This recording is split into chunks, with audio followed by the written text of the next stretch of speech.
13 سفر اور مظفر اور بات کریں گے نبی صلی اللہ علیہ وآلہ وسلم کی خواتین اسلام سے باتیں کہ آپ صلی اللہ علیہ وآلہ وسلم نے فرمایا کسی عورت کا نکاح ایسے مرد سے نہ کیا جائے جس کے نکاح میں پہلے سے اس عورت کی پھوپھی ہو. اس سے بھی منع فرمایا کہ کسی عورت کا نکاح ایسے مرد سے کیا جائے جس کے نکاح میں پہلے سے اس کے بھائی کی لڑکی ہو. اس سے بھی منع فرمایا کہ کسی عورت کا نکاح ایسے مرد سے کیا جائے جس کے نکاح میں پہلے سے اس عورت کی خالہ ہو. اس سے بھی منع فرمایا کہ ایسے مرد سے اس عورت کا نکاح کیا جائے جس کے نکاح میں پہلے سے اس کی عورت کی بہن کی لڑکی ہو. کسی مرد کے نکاح میں بڑی یعنی پھوپھی یا خالہ کے ہوتے ہوئے چھوٹی بھتیجی یا بھانجی کا نکاح اس مرد سے نہ کیا جائے. کسی مرد کے نکاح میں چھوٹی بھتیجی یا بھانجی کے ہوتے ہوئے بڑی پھوپھی یا خالہ کا نکاح بھی اس مرد سے نہ کیا جائے. بہت دھیان رکھنا ہے رشتوں میں، حرام حلال کی بہت تمیز رکھنا ہے، کیونکہ جس فتنے کے بدترین دور سے ہم گزر رہے ہیں نا، اس میں باپ بیٹی کا رشتہ بھی خراب ہونے کے چانسز ہو گئے ہیں، بھائی بہن کا رشتہ بھی خراب ہونے کے چانسز ہو گئے ہیں. وجہ کیا ہے؟ وجہ یہی ہے بیٹے جو میرے اور آپ کے ہاتھ میں اس وقت موجود ہے، یہ ہے موبائل فون کا فتنہ. ٹھیک ہے، اس بیہودہ فتنے کی وجہ سے رشتوں کا احترام، تقدس، عظمت سب کچھ چلی گئی ہے. تو میری بیٹیوں یہ کیوں گئی ہے؟ بے پردگی کی وجہ سے. نظر جو ہے وہ زنا کی پہلی سیڑھی ہے. ٹھیک ہے، تو محرم رشتوں کے سامنے کس طرح رہنا ہے، کس انداز میں رہنا ہے، یہ جاننے کے لیے آپ سب کو تربیت زندگی کا حلقہ ضرور جوائن کرنا چاہیے.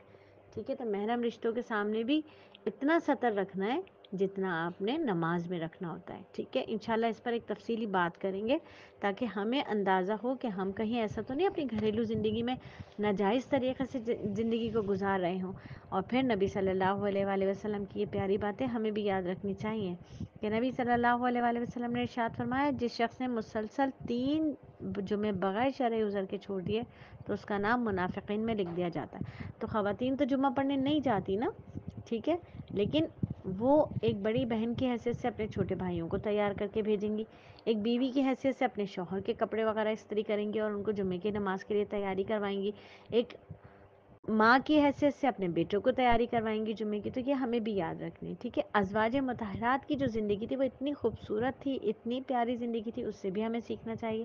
ام عائشہ رضی اللہ تعالیٰ عنہ فرماتی ہیں کہ میں نے آٹا گوندا، آٹا دودھ میں یا گھی ملا کر نبی صلی اللہ علیہ وآلہ وسلم کے میں نے آٹا دودھ یا گھی ملا کر نبی صلی اللہ علیہ وآلہ وسلم کے لیے حریرہ بنایا، آپ کی خدمت میں پیش کیا. نبی صلی اللہ علیہ وآلہ وسلم میرے اور حضرت سودا رضی اللہ تعالیٰ عنہ کے درمیان بیٹھے ہوئے تھے. میں نے حضرت سودا سے کہا آپ بھی کھا لیں، انہوں نے انکار کیا. میں نے کہا آپ کھائیں ورنہ میں آپ کے منہ پر مل دوں گی. انہوں نے پھر بھی انکار کیا. میں نے حریرے میں ہاتھ ڈال کر ان کے چہرے پر لیپ دیا. اس پر آپ صلی اللہ علیہ وآلہ وسلم ہنس پڑے. پھر آپ صلی اللہ علیہ وآلہ وسلم نے ان کا ہاتھ حریرے میں ڈال کر کہا تم عائشہ کے چہرے پر مل دو. چنانچہ انہوں نے میرے چہرے پر مل دیا. آپ صلی اللہ علیہ وآلہ وسلم اس پر بھی ہنسے. اتنے میں حضرت عمر رضی اللہ تعالیٰ عنہ وہاں سے گزرے.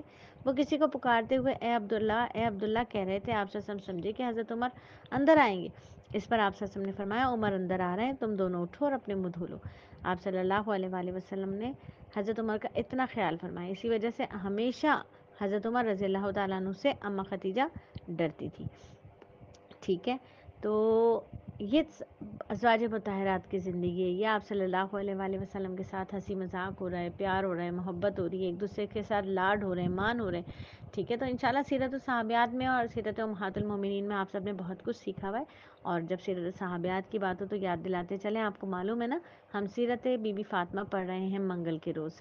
ٹھیک ہے، تو ہم نے سیرت کیوں سیکھنی ہے کہ بی بی فاطمہ ہے خاتون جنت. جب ان کی سیرت کو سیکھیں گے، ان جیسے کام کریں گے تو انشاءاللہ ان کے ساتھ ان کے خادمات میں جنت میں بھی جائیں گے. تو جو کوئی برائی کے راستے سے گزرتا ہے اس پر تہمت ضرور لگتی ہے، یاد رکھنا. تو برائی کے ہر راستے سے دور رہنا. ٹھیک ہے، چاہے عالم چاہے حقیر حالت میں اسے ذلیل نہ سمجھو، جاہل چاہے مرتبے والا ہو اسے اتنا بڑا خیال مت کرو. علم والوں کی قدر کرنا ہے. ٹھیک ہے، چلیں اللہ حافظ.